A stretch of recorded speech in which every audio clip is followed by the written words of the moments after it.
إلا ما علمتنا إنك أنت العليم الحكيم. رضينا بالله ربا وبالإسلام دينا وبمحمد نبيا ورسولا. اللهم اجعلنا من التوابين واجعلنا من المستغفرين واجعلنا من الموحدين واجعلنا من المهتدين واجعلنا من المخلصين له الدين واجعلنا من العارفين واجعلنا من عبادك الصالحين واجعلنا من المتقين. اللهم أحينا بحياة العلماء وأمتنا بموت الشهداء. آمين يا رب العالمين.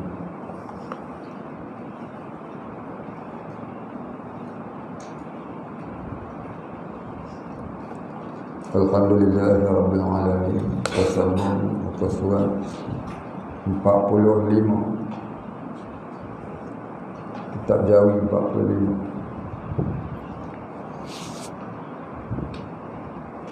Bismillahirrahmanirrahim. 45 ke 44.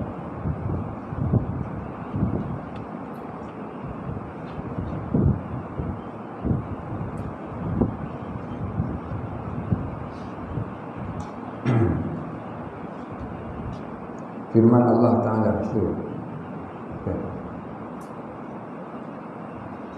muka surat 44, firman Allah Ta'ala,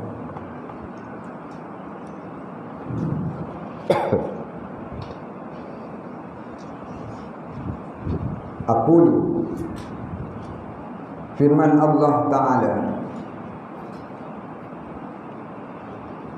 am hasibtum an tadkhulul jannah walamma ya'lamillah alladhina jahadu minkum wa ya'lamas sabirin. Ali Imran ayat 142. Artinya, adakah kamu menyangka kamu akan masuk syurga padahal belum lagi nyata kepada Allah Subhanahu wa taala wujudnya orang berjihad yang berjuang dengan bersungguh-sungguh di antara kamu, dan belum lagi nyata wujudnya orang yang sabar, yakni tabah dan cekal hati dalam perjuangan. Baik, ayat ini Allah Subhanahu wa taala nak beritahu kat kita, jangan kita duk rasa ujub. Jangan duk rasa heran diri, perasan kata ahli itu dah banyak ibadah. Walaupun sungguh banyak ibadah pun jangan duk perasan kata kita tu dah kuat ibadah. Orang yang paling kuat beribadah kepada Allah ialah Nabi kita Muhammad sallallahu alaihi wasallam, pun minta ampun dengan Allah Ta'ala sehari tidak kurang 70 kali. Dalam satu riwayat, Nabi kata, aku bertaubat kepada Allah sehari tidak kurang 100 kali. Ada dua riwayat. Jadi kalau Nabi pun bertaubat pada Allah, kita ni duk rasa ahli syurga. Maknanya sepatutnya kita kena rasa malu lah pada diri kita sendiri, kerana kita ni orang yang banyak salah dan silap dengan Allah. Umur dah tua tapi sembahyang pun tak khusyuk. Umur dah tua dah tapi solat pun masih lalai. Apa yang kita nak bawa pada Allah?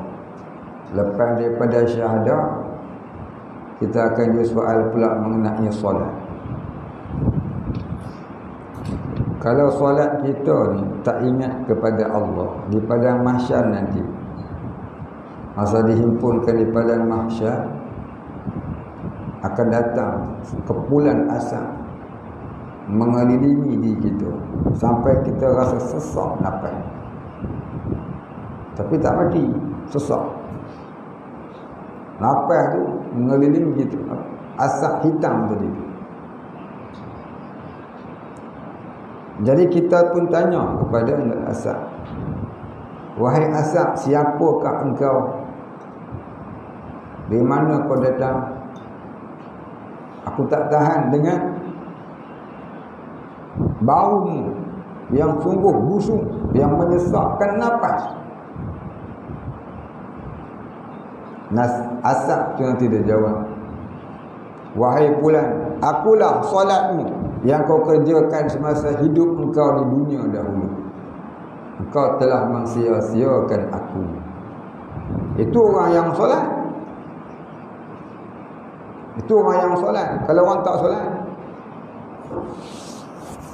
bayangkanlah kalau orang yang solat tak pernah ditinggalkan pun, tapi tak memelihara hati, maka solat itu jadi asap hitam. Itu orang yang solat. Kalau orang tak solat lagu mana? Itulah berat. Habis kita nak rasa sangka, kita nak rasa kita ni dah banyak amal ahli syurga. Apa yang kita nak tunjuk kat Tuhan? Ya, orang yang mati syahid di jalan Allah, mereka sudah bergembira di alam barzakh sana, kerana sudah boleh terbang ke mana-mana dia nak pergi. Kita ni nak pergi mana? Itulah dia. Kita jangan duk rasa kita dah banyak ibadah. Dengan duk rasa kita ni dah banyak ilmu, banyak amal dan sebagainya. Patutnya kita kena lupakan apa yang kita pernah buat baik, kita lupa. Orang tasawuf kata, apabila kamu mengerjakan amal ibadah, maka kamu lupakan amal ibadahmu itu, seolah-olahnya kamu belum pernah melakukan apa-apa kebaikan. Maka ingatlah kamu itu orang yang banyak dosa dengan Allah, lalu rasa hina diri dengan Allah, rasa tazallulan dengan Allah. Rasa tazallulan, rasa hina dengan Allah. Jadi jangan duk ingat-ingat kebaikan yang kita pernah buat. Bila kita duk ingat-ingat kebaikan yang kita pernah buat, itu bermakna amalan tu tak ada pahala. Jangan duk ingat kebaikan, kebajikan, ibadat yang kita pernah buat, itu menunjukkan apa yang kita buat tu tak ada pahala. Pasal kita mengungkit kebajikan yang kita buat. Kita duk rasa kita dah banyak ibadah, doa tak tinggal, tahajud tak tinggal, pemon, puasa Isnin Khamis pun banyak pahala. Itu menandakan kita tak ada pahala sebenarnya. Punca jadi lagu tu pasal apa? Pasal kita tiada ma'rifatullah. Kita tak ada ma'rifatullah, tak ada pengenalan hati kepada Allah. Baik. Jadi dia kata apa? Yang ditilik oleh Allah ni alladzina jahadu, orang-orang yang berjuang dan berjihad di jalan Allah. Berjuang dan berjihad di jalan Allah ni apa dia? 3. Tulis kat tepi buku. Maksud kata berjuang dan berjihad di jalan Allah tu ada 3. Apa dia? Yang pertama, beriman kepada Allah. Yang kedua, beriman kepada Rasulullah. Yang ketiga, sebarkan agama Allah di atas muka bumi. Beriman kepada Allah, beriman pada Rasulullah, dan yang ketiganya, sebarkan agama Allah di atas muka bumi. Siapa kerjakan 3 perkara ini sehingga dia gugur syahid di jalan Allah, baginya innal abrara yashrabuna min ka'sin kana mizajuha kafura. Dia mati nanti, dia digolongkan dalam golongan orang abror yang mendapat piala kemenangan, di mana di dalam piala itu diletakkan air kafur, air syurga, air minum yang paling lazat di dalam syurga. Air dalam syurga ni semuanya lazat sedap belaka, delicious. Tapi air kafur ni di antara air yang amat lazat di dalam syurga. Dibubuh pula dalam piala. Ka'sun. Bahasa Arab sebut ka'sun ni gelas. Tapi ka'sun ni boleh juga dengan makna piala. Faham? Baik, habis. 3 tu. Jadi kita kena bercita-cita untuk berjuang dan berjihad di jalan Allah. Orang ngaji agama ni janganlah cita-cita nak makan gaji. Tengah mengaji ni jangan duk cita-cita lah esok aku nak ngaji sini 5 tahun, lepas tu balik nak jadi mufti. So duk cita-cita lagu tu tak boleh, tak orang nak kena. Kita ngaji ni jangan duk target 5 tahun, 10 tahun, 15 tahun, 20 tahun dah. Kalau boleh aku nak ngaji sampai mati. Niat dia aku nak ngaji sampai mati. Pasal apa? Nabi kata talabul ilmi minal mahdi ilal lahdi. Menuntut ilmu itu dari buayan sampai ke liang lahat. Liang lahat ni apa dia?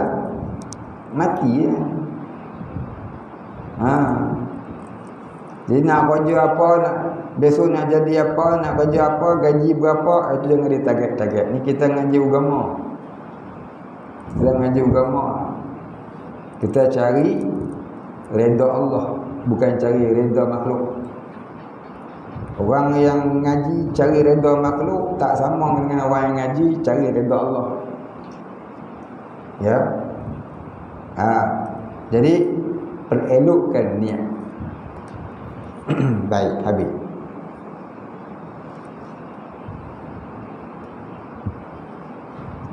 Jadi orang-orang yang berjuang dan berjihad ini pula, dia akan diuji dengan berbagai-bagai musibah.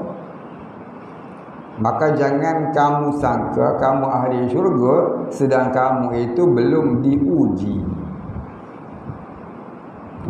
Uji ni macam-macam ujian. Uji dengan kemiskinan, uji dengan kesakitan, tuhmahan, kejian manusia, kebencian manusia.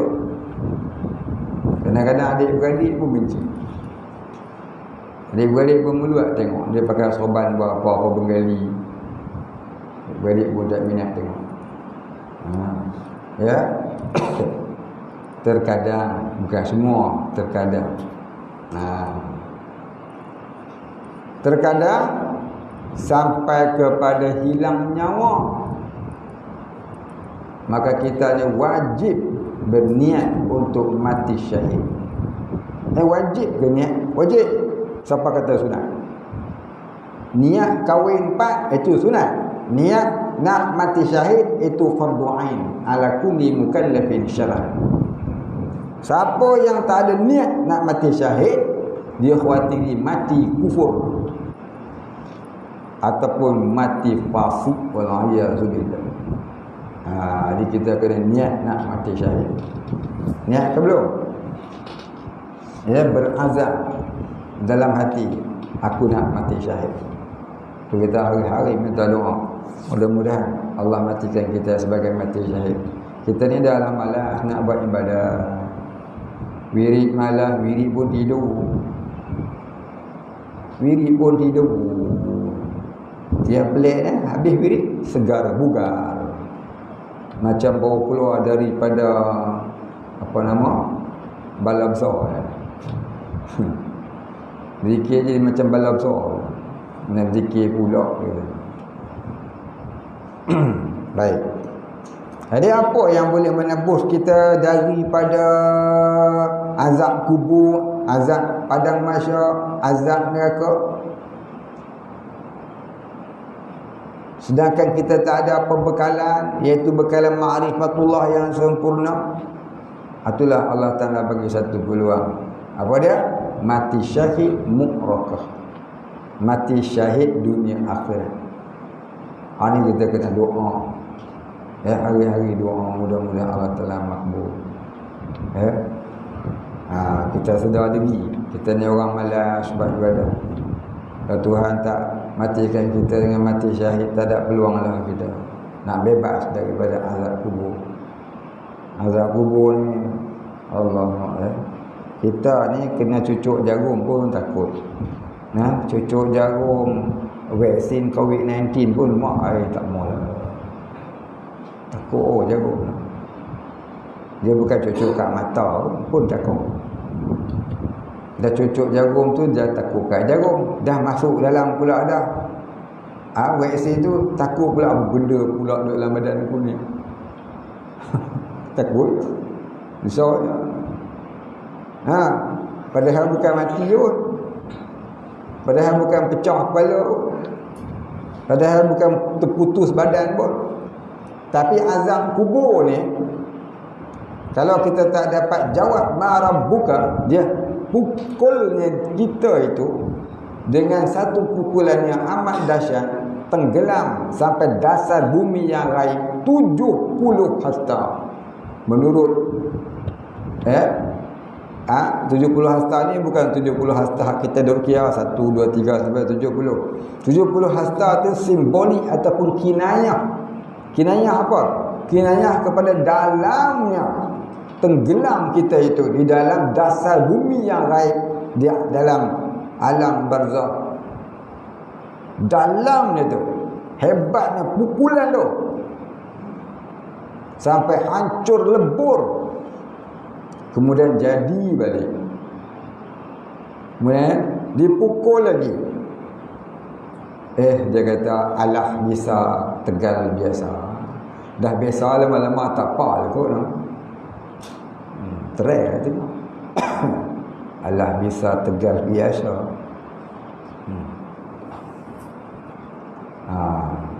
Nak terai boleh. Itu pun duk relax cool dia, tak hira, tak heran dengan tiada kenal Allah masa hidup di dunia. Tak rasa apa. Selambur. Selambur. Tak ngaji tak apa, tak solat tak apa. Tak ikut jalan-jalan tasawuf tak apa. Kita ada rasa tak apa. Pasal apa? Dia ada rasa umur aku ni muda lagi. Padahal dah 69. Kejayaan itu ialah apabila mati dalam takwa Allah. Tubuh nama orang berjaya di sisi Allah.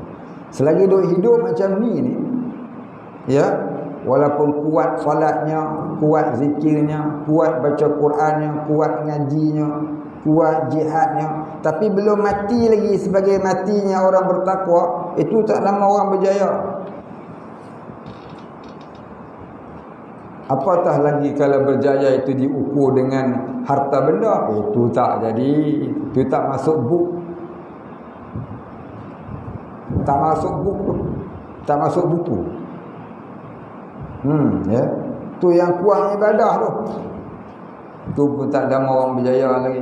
Jaya di mana? Bila dia mati, man atallaha biqalbin salim.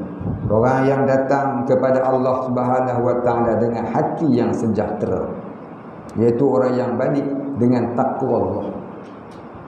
Jadi orang yang muttaqi. Orang selalu tanya saya, pondok ni apa tahun saya? Habis orang tanya, Selam Barok ialah 5 tahun. Ni nak khabar ni, dan kita tanya lagi. Cuba tengok YouTube.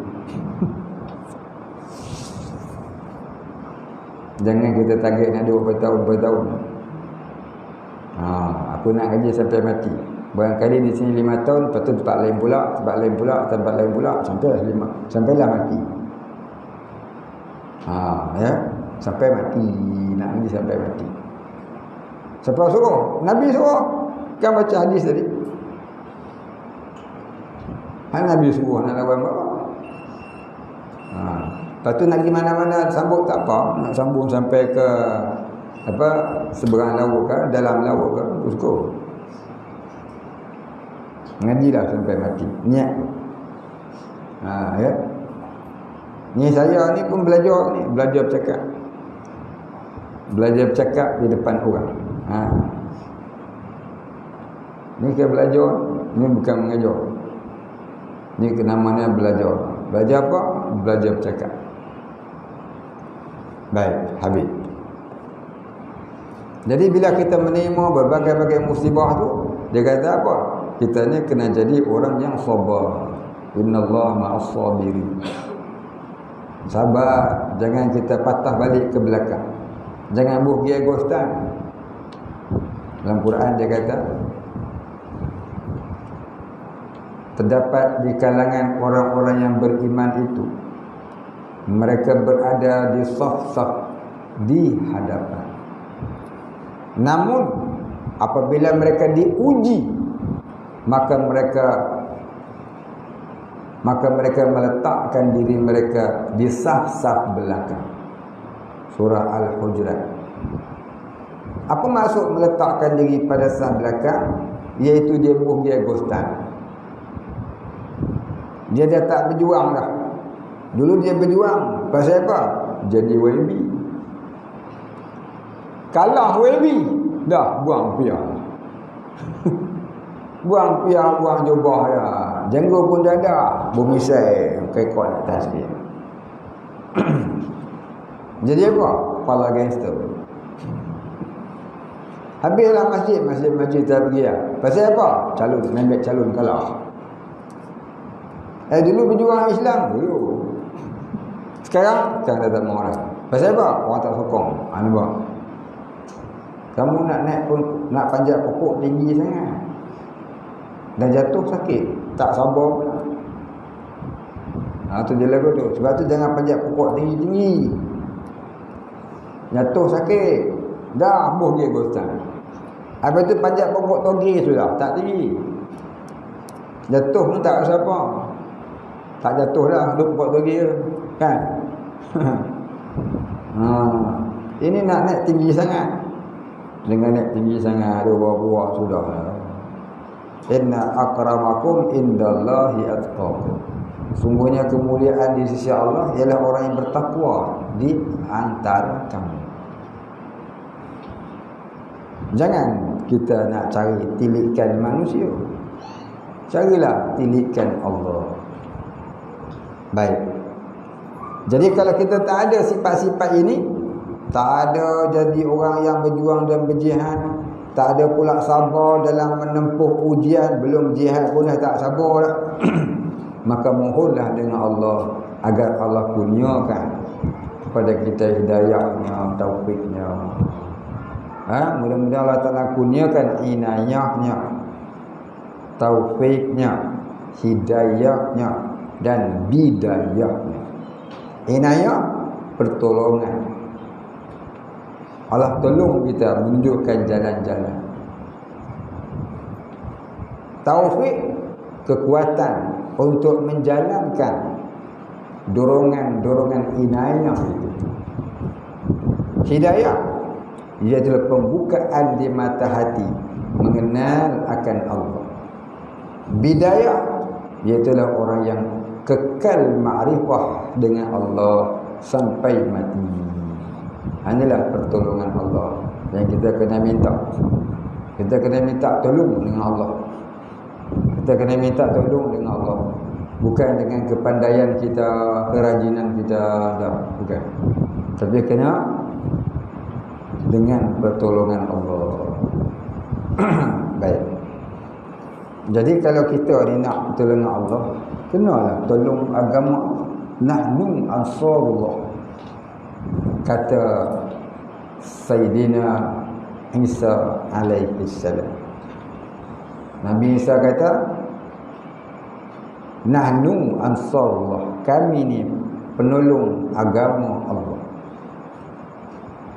Itu sabda Nabi Isa bersama dengan sahabatnya yang 12 orang yang digelarkan Al-Hawariyun. Baik, kita sambung. Kesimpulannya, dari huraian dan pengertian perbincangan itu dapatlah dipahami, untuk menjadi benar-benar mentauhidkan Allah, iaitu dalam bahasa Arab disebut Al-Muwahhidu,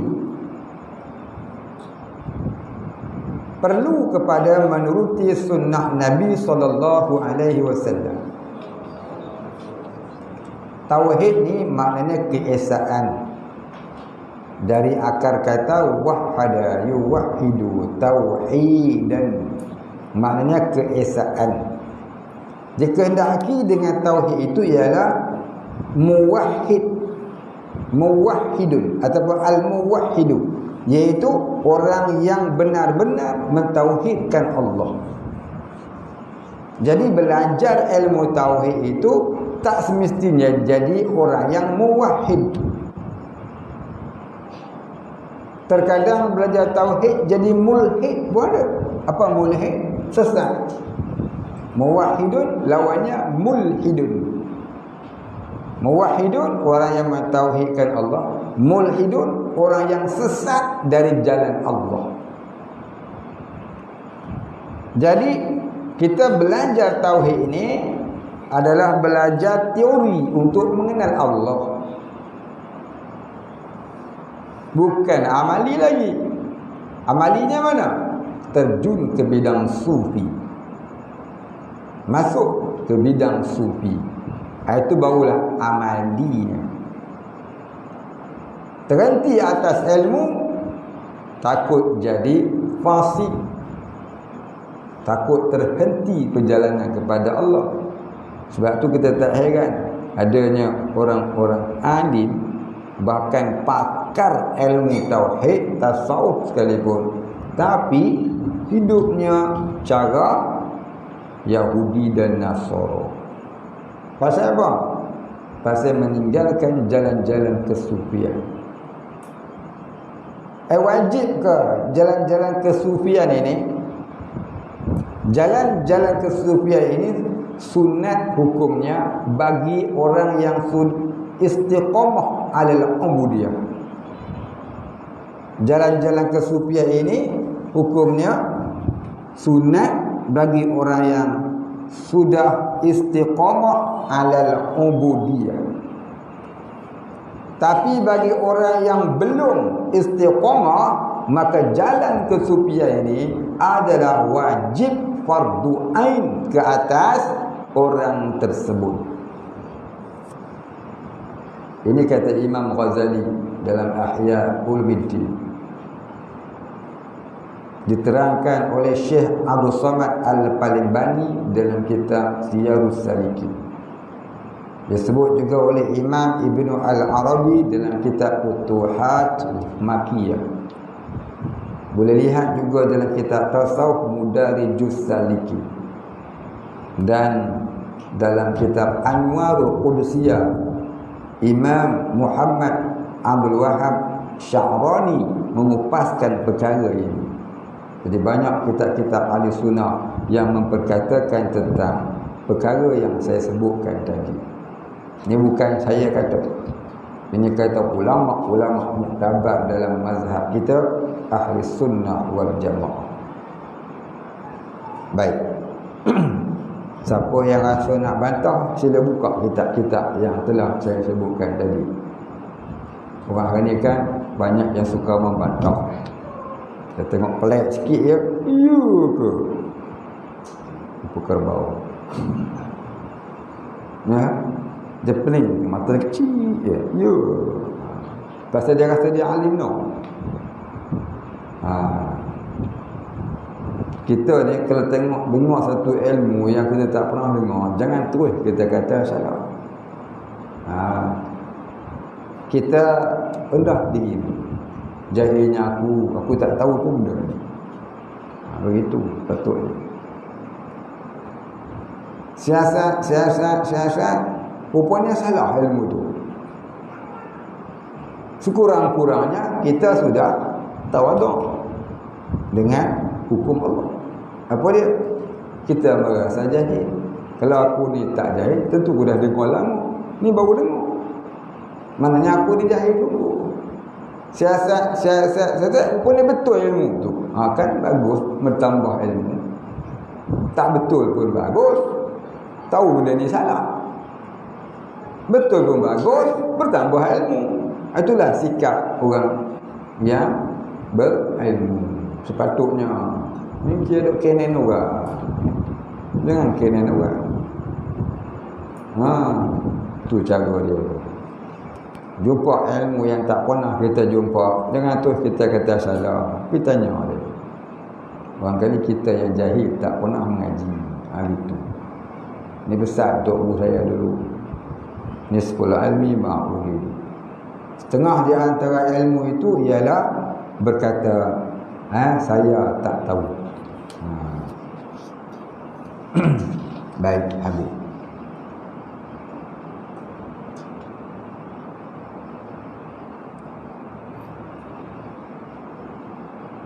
Baik, dia tanya, Assalamualaikum. Waalaikumsalam.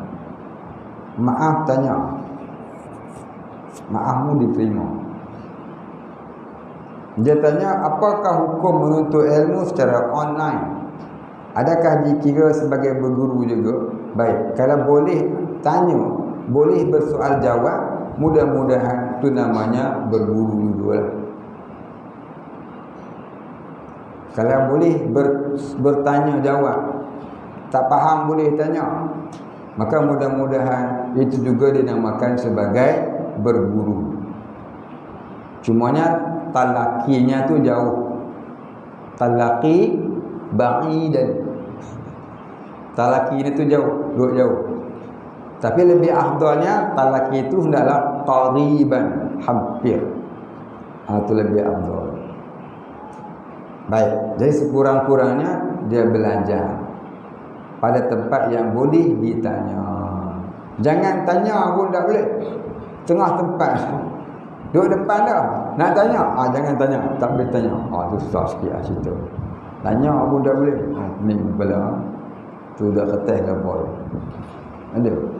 Itu nak belakang? Tak ada? Bukan. Bukan. Baik, kita sambung. Kesimpulan dari huraian dan pengertian perbincangan itu dapatlah dipahami. Untuk menjadi benar-benar mentauhidkan Allah, yakni al-muwahhidu, perlu kepada menuruti sunnah Nabi SAW. Al-muwahhidu lawannya apa dia tadi? Mulhidun. Al-mulhidu, orang sesat. Muwahhidun lawannya mulhidun. Tiada tauhid, itu mulhid. Kalau mulhid, tentulah tiada tauhid. Apa dia? Yang kata perlu menuruti sunnah Nabi, yang pertamanya ilmu.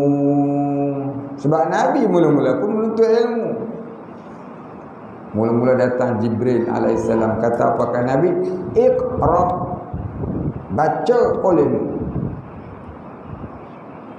Apa kinayah ikra, berbaca? Mana hendaklah menuntut ilmu. Hendaklah belajar. Jibril itu guru Nabi. Tapi Nabi lebih tinggi darjah dari Jibril. Itu kata setengah ulama tasawuf, harus murid lebih tinggi makamnya dari guru. Harus murid itu tinggi darjahnya daripada guru. Itu harus berlaku. Dia tak macam guru silat. Guru silat dia tak boleh bagi habis kat anak murid dia. Sehari dia kena makan. Kalau dia ada 12 jurus, dia kena bagi 9. Kalau bagi habis 12, angan kau jalan. Itu guru silat. Baik, habis. Tapi kata hukama, dada orang berilmu itu lebih luas dari kitab karangannya. Tu kata hukama Islam. Dada orang yang berilmu itu lebih luas dari kitab karangannya. Sebab apa? Kitab karangan boleh dibaca, ditengok, kemudian ditimbang berapa banyak ilmu dalam tu. Tapi ilmu dalam dada dia nak tengok pun betul. Baik. Yang pertama ilmu, dia kata. Al-ilmu imamul amal. Yang kedua amal. Wal amalu imam wal amalu tabi'uhu. Ilmu itu imam amal. Amal itu yang mengikutnya. Ini makmumnya. Yang ketiga ikhlas. Ilmu, amal, ikhlas. Al-ilmu bila amalin kasyajari bila thamari. Ilmu tak beramal itu seperti pokok yang tak berbuah. Tanam pokok pelapuk 50 pokok, pokok tak buah. Tengok nak berteduh tak boleh, dah kan. Itulah dia umpama kan. Pokok pelapuk banyak tanam, pokok yang tak berbuah lama. Boleh tengok. Itulah umpama ilmu tak beramal. Pokok ada, buahnya tak ada. Kalau beramal tanpa ilmu pula, wa kullu man bi ghairi ilmin ya'malu amaluhu mardudatun la tuqbalu. Beramal tanpa ilmu itu tertolak, tak diterima. Habis itu. Tak ada apa-apa. Jadi di samping ada ilmu kena amal, dan amal kena pula ada ikhlas. Halikun nas illa al-alim, halikul alimun illa al-amilun, wa halikul alimun wa halikul amilun illa al-mukhlisun. Binasa sekalian manusia melainkan orang yang berilmu. Binasa orang yang berilmu melainkan orang yang beramal dengan ilmunya. Binasa juga orang yang beramal dengan ilmu melainkan orang yang ikhlas. Ada ilmu, ada amal, ada ikhlas. Orang yang tak binasa. Mana kata dia kekal dengan Allah. Ikhlas ni apa dia? Ikhlas maknanya orang yang mengenal Allah. Mana dalil? Tengok surah Al-Ikhlas. Apa cerita surah Al-Ikhlas? Siapa ada komplit apa yang tersebut dalam mafhum surah Ikhlas, itulah orang ikhlas, orang yang kenal Allah. Orang tak kenal Allah tak jadi ikhlas. Ada orang kafir tolong orang, tak minta balasan pun. Ramai orang-orang bukan Islam tolong orang Palestin. Orang-orang Eropah simpati Palestin. Dia orang hantar makanan ke Palestin. Sedangkan dia bukan orang Islam, orang Kristian, orang tak ada agama pun ada, dia bersimpati. Adakah itu nama ikhlas? Itu tak nama ikhlas, itu namanya tajam akal. Tajam akal. Simpati ni bukan kata orang Islam saja, orang kafir pun ada. Sebab apa? Allah Ta'ala yang bernama Rahim, maksudnya Tuhan yang kasihan belas. Dia juga mencampakkan rasa itu di dalam hati-hati makhluknya. Kucing sayang nak, rimau sayang nak. Rimau dia tak makan nak dia, makan orang. Nak dia tak makan. Dia bersusu nak dia jaga nak dia sampai besar. Kalau orang dia minta makan. Betul? Buaya tak makan anak dia, dia makan orang. Pasal apa? sayang makhluk kepada makhluk, itu pancaran rahim Allah. Sayang ni makhluk kepada makhluk, tak kira anak kepada mak kepada anak dan sebagainya, kepada orang asing sekalipun, itu namanya pancaran kasih Allah. Itu semua orang ada. Maka itu bukan namanya ikhlas lagi. Cumanya itu sifat-sifat mahmudah dalam bab tasawuf. Namun tak nama ikhlas lagi. Orang ikhlas ni ialah orang yang ma'rifatullah. Jadi orang yang ada sifat tadi tu di mana orang yang tajam akal. Nak buat contoh tajam akal ni macam mana? Gini.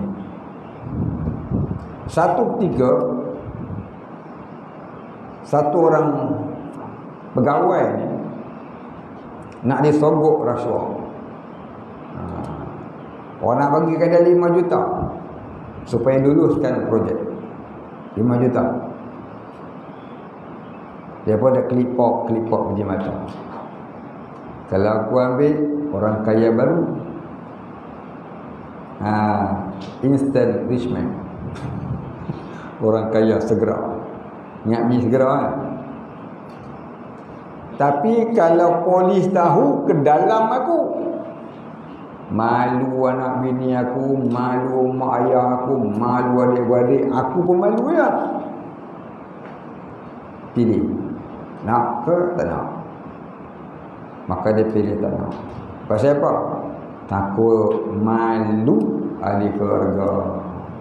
Kalau aku duduk di dalam, anak aku jadi apa kat luar, kesian dia. Tu siapa tu? Anak banduan pemakan rasuah 5 juta. Oh kesian, janganlah. Aku tak apa dah, tua lah. Anak aku muda-muda lagi, tak jadi makan rasuah. Maka dia tak nak makan rasuah. Takut apa? Takut anak dia malu, keluarga dia malu, adik-adik dia malu. Maka dia jaga muruah tu. Tu ikhlas dah? Dah, tu tajam akal. Kalau dia bodoh tumpul akal, gabut saja. Masuk dalam belakang kira. Baru ni ada 3 orang kawan baik. 3 hukum gantung. Pasal apa? Jual metformin. Jual dadah. Pasal apa? Baik sangat. Tapi akal tumpul. Jual lah 2 ketung. Kuat sikit. Dah tujuan ada. Tu cerdik ah. Tu nama tumpul akal. Dia ada peluang dia sapu. Tumpul akal. Tapi yang seorang tadi ni tak payah jual dada, makan rasuah ya. Tak mau dah, tajam akal. Ikhlas dah? Tak. Siapa orang ikhlas? Kalau aku makan rasuah, nanti aku dimasukkan oleh Allah dalam neraka. Maka dia tinggalkan rasuah sebab takut Allah. Itu namanya orang ikhlas. Aku tak buat dosa sebab aku takut Allah. Aku tak akan rasuah. Aku tak nak rasuah sebab aku takut azab Allah. Itu namanya orang ikhlas. Beza. Perbuatan sama, qasad di hati saja beza. Macam proton beza lah. Bukan sama dengan majlis. Kan ada beza kan? Beza.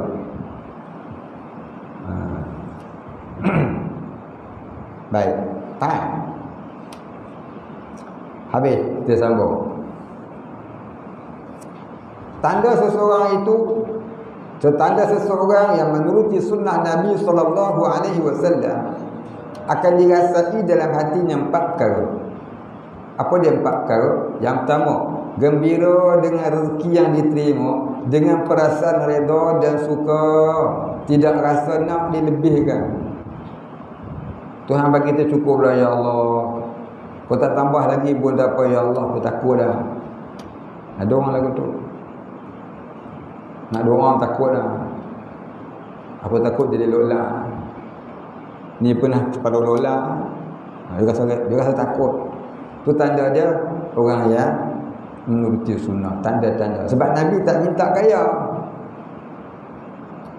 Nabi dia minta kaya. Minta berkat pada rezeki ada. Minta kaya ada dah. Nabi minta berkat pada rezeki, tu ada. Dan kita disuruh minta berkat pada rezeki. Allahumma barik lana fima razaqtana. Ya Allah, berkatikanlah bagi kami pada rezeki yang kau kurniakan kepada kami. Doa tu bukan untuk makan je. Apa juga kita nak buat kerja, kita baca doa dulu. Sebab apa? Apa yang Allah gerakkan kepada kita semuanya rezeki. Masuk masjid rezeki, solat rezeki, baca Quran rezeki, rezeki rohani. Bukannya yang terdarah. Tu kata rezeki dah. Apa juga nikmat Allah bagi rezeki belaka. Dapat ilmu, rezeki. Allahumma barik lana fima razaqtana. Apa dia? Rezeki, ilmu. Dulu kita tak tahu, lalu kita tahu bukan dia yang hamba, Allah yang kurniakan kepada kita. Bukan ustaz tu khabar, bukan tok guru tu khabar, bukan pak syekh tu khabar. Dia pun bodoh ya. Dia pun jahil juga. Allah gerakkan dia bercakap. Maka kita dengar, Allah fahamkan kita. Wa may yuridillahu bihi khaira yufaqihu fid-din. Siapa yang Allah Ta'ala nak jadikan dia orang baik, maka Allah berikan kepahaman agama kepada dia. Allah yang beri, bukan dia. Cuma kita hormat dia atas dasar kemanusiaan. Orang buat baik kita hormat lah. Atas dasar beradab sesama makhluk Allah. Itu ya. Sebelum kita beradab dengan makhluk Allah, terlebih dahulu kita dituntut agar beradab dengan Allah. Tapi sebelum kita dapat rasa beradab dengan Allah, kena beradab dulu dengan makhluk Allah. Contohnya, beradab dulu dengan mak ayah kita. Kemudian seterusnya dan seterusnya. Barulah sampai makam beradab serta Allah. Baik. Yang kedua, tidak mahu berlebih-lebihan dalam soal kehidupan. Apa yang ada cukuplah. Ni kita tak rasa cukup-cukup. Kenapa ya? Boleh buat rumah 3 tingkat, nak buat 30 tingkat. Hang duduk kat bangunan parlimen lah. Banyak sikit tingkat dia. Tak rasa puas-puas dengan apa yang ada. Itu tanda bala rezeki. Tanda-tanda rezeki itu bukan rahmat, tapi tandanya sebagai musibah. Rezeki itu sebagai musibah. Istidraj. Tanda-tanda rezeki itu istidraj, bukan rahmat. Walaupun banyak rasa tak cukup-cukup dengan apa yang itu namanya istidraj. Istidrajnya apa dia? Allah bagi kat dunia sebagai advance. Allah dahulukan. Tapi di akhirat Allah tutup segala nikmat. Cukup rasa seksa pula. Seronok sangat di dunia ni, nak apa pun jadi, nak apa pun jadi, nak buat apa pun jadi. Nak buat maksiat jadi, nak buat taat jadi, nak cari rezeki jadi, semua jadi. Jaga-jaga. Biar kita buat tak jadi tak apa. Asalkan jangan tak menjadi di akhirat. Dunia menjadi-jadi, akhirat tak jadi apa. Ya. Ni hal nombor 3. Apa dia hal nombor 3? Tidak gemar dengan keseronokan dunia. Dulu dia minat sangatlah danduk reggae-reggae. Pantang jumpa danduk, li. Black metal. Lagi apa? Last week. Tak tinggi. Asyaiton. Apalah? Kos potahi. Kos potahi. Hoi tak ingat ada dia seronok sangatlah. Kali Allah Ta'ala bagi hidayah, hilang habis semua. Itu tanda Allah sayang. Allah selamatkan dia. Ya. Bukan dia pandai tak? Ya. Allah sayang dia, Allah selamatkan dia. Kerana sudah rasa bayangan nikmat kehidupan di akhirat. Orang yang sudah Allah berikan bayangan nikmat hidup di akhirat, terlupa dia nikmat dunia. Ya. Cuma dia jaga apa yang ada, jangan sampai terjatuh ke lembah yang diharamkan Allah. Salah satunya apa dia? Kebersihan. Duduk suruh jaga kebersihan asrama. Ya, Nabi amat suruh jaga kebersihan. Jaga kebersihan. Masuk asrama sampah rumah tu. Kali masuk kena sapu. Tak larat aku, kena sapu. Kali masuk kena sapu. Pasir penuh. Kena penyakit. Mula-mula kena pudih buta. Lepas tu besok pudih buta kayu. Dengan ada buat main. Tu yang aku jaga kebersihan tu. Baik lah boleh tak? Baik lah. Tengok apa? Tanya baik ke dia, tengok dulu. Takut tipu lagi. Ni cerita macam Sayyidina Umar ni. Satu hari Sayyidina Umar naik unta, naik kuda. Nak jumpa Nabi. Naik kuda ni, laju. Nak jumpa Nabi. Sampailah dia jumpa Nabi. Dia sampai kat Nabi, Nabi tanya, Umar, berapa kaki kuda kau? Nabi tanya, berapakah jumlah kaki kuda kau? Dia turun kira. Ni Samsung si. Ni Samsung si. Pak ya Rasulullah. Al-Ba'atul. Nabi tanya, pasal apa kau turun kira? Kau tak tahu ke? Nampak? Pasal apa? Kita ni tak boleh terlalu confident. Pandai itu bukan hak kita, hak Allah. Mana tahu betul-betul jadi 5 hari. Ada cerita karamah Tok Kenali. Satu ketika Sami Siang datang daripada Thailand, jumpa Tok Kenali di Kelantan. Tok Kenali ni wali Allah lah. Pernah dengar nama Tok Kenali? Pernah? Tak pernah? Piramli? Pernah? Amir Burga pernah? Amir Burga dah meninggal dah hari ni. Tok Kenali tak nak dengar? Aduh, kesian juga. Doraemon pernah? Popeye the Sailor Man pernah? Cat and Dog. Ni untuk Kenali ni seorang wali Allah di Kelantan. Banyak karamah dia. Antara karamah dia, satu ketika datang satu rombongan Sami Siang. Sami Siang datang. Sembang-sembang untuk Kenali. Panjang cerita ni, saya nak ringkaskan. Tok Kenali kata, dalam air semua ada ikan. Sami gelap. Ada Tok Bu. Dalam air tak ada ikan.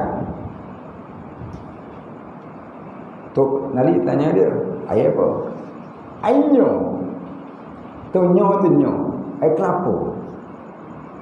Kelantan panggil nyo. Sebab saya panggil nyo itu. Lepas tu Tok sambil lihat ikut dia pakai gelar. Bodoh ni Tok Bu ni dah. Semua air ada ikan. Tu air nyo ada ikan. Kau jumpa air buka-buka buah kelapa jumpa ikan dah. Kata Tok Kenali, putih. Mungkin putih buka belah. Mungkin putih lepas tu belah. Putih jolok. Pergilah jolok rebung itu. Dia belah, melompat ikan keluar. Ya Allah. Ikan keluar melompat. Karamah Tok Kenali pada kami. Tu kata tadi, jangan duk kata. Kaki kuda 4, turun kira lu saya nombor. Takut salah. Nampak? Baik, habis. Yang keempat, tidak berani bercakap melainkan yang hak sahaja. Ni dia. Jangan duk pandai-pandai nak cakap kalau benda tu bukan yang hak. Semuanya akan ditulis oleh malaikat. Semuanya akan dipersoalkan di alam barzakh. Belum sampai alam akhirat, alam barzakh dah kena tanya orang. Kita nak cakap ni hak ke tidak? Ada kebaikan pada agama ke, ataupun nak bagi puas hati je? Geram sangat kat kawan tu cakap puas-puas hati. Ataupun kita cakap tu sebab nak mempertah kerana agama, kerana nak menaikkan agama, kerana agama. Nampak macam buruk tapi kerana agama, ya harus. Tapi kalau bukan kerana agama, walaupun baik tapi tak harus. Walaupun kita puji orang tu, dia tu baiklah, baik sangat-sangatlah, baik. Baguslah kita puji orang. Kadang-kadang baik, kadang-kadang tak baik. Kita puji sebab nak mengampu. Itu mazmumah, terkeji. Kita mengumpat sebab nak menjatuhkan dia daripada menjadi pemimpin yang mengekalkan hukum kafir. Itu wajib. Mengumpat kepada pemimpin, walaupun pemimpin itu beragama Islam, tapi sebab apa? Sebab dia mengekalkan hukum kafir. Biar dia jatuh agar naik pemimpin Muslim. Itu mengumpat itu jadi wajib lah, bukan sunat lah. Buka kitab Aqidatun Najim, muka surat 128 ataupun 27. Cerita bab 6 perkara yang harus mengumpat dalam agama. Jadi yang haram bukan ain mengumpat dah, cara mengumpat itu. Begitu juga ya, kita bercakap tadi. Kita bercakap tadi itu nampak macam takabur. Tapi kalau kita cakap kerana menegakkan agama, walaupun rupanya macam takabur, namun dah ada pahala. Macam puji tadi. Baik, habis. Tandanya lagi orang yang benar-benar mentauhidkan Allah itu timbul dalam hatinya 3 perkara. Apabila jatuh sakit, maka sakitnya itu lebih baik daripada sembuh, kerana redha sungguh kepada takdir ilahi. Yang kedua, apabila ia miskin, maka miskin itu lebih baik dari kaya. Yang ketiga, apabila doanya kepada Tuhan dari soal dunia tidak dikabulkan Allah, maka itu lebih baik daripada dikabulkan. Ini yang selalu kita sebut. Ya, dia aja baik itu tak betul, ba alif yaqah, bayak jadinya. Aja yang betulnya ba alif hamzah ya kaf. Betul ya sikit. Ba alif hamzah ya kaf, baik. Ni dia pilih ba alif yaqah, bayak jadi. Bayak ke dayak? Baik, kita berhenti situ dulu. Kemudian katanya Nabi SAW bersabda, man sarrahu an yakuna aqwa ila akhirih wallahu a'lam. Wala ilma lana illa ma 'allamtana innaka antal alimul hakim wallahu a'lam. Al-Fatihah. A'udzu billahi minasy syaithanir rajim. Bismillahirrahmanirrahim. Alhamdulillahi rabbil alamin. Ar-Rahmanir-Rahim. Maliki yaumiddin. Iyyaka na'budu wa iyyaka nasta'in. Ihdinas siratal mustaqim. Siratal ladzina an'amta 'alaihim ghairil maghdubi 'alaihim waladdallin.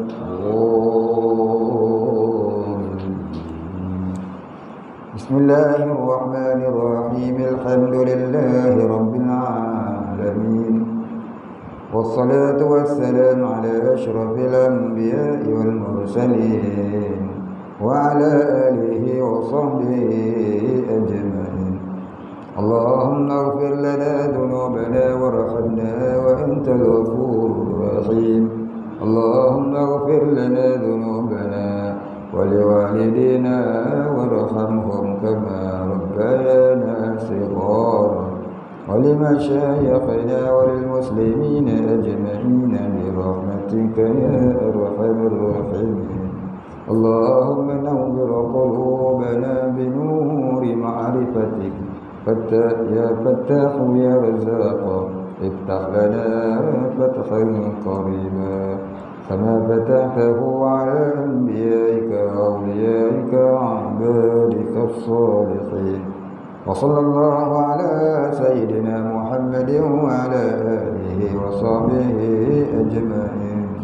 سبحان ربك رب العزة عما يصفون وسلام على المرسلين والحمد لله رب العالمين. تقبل الله منا ومنكم.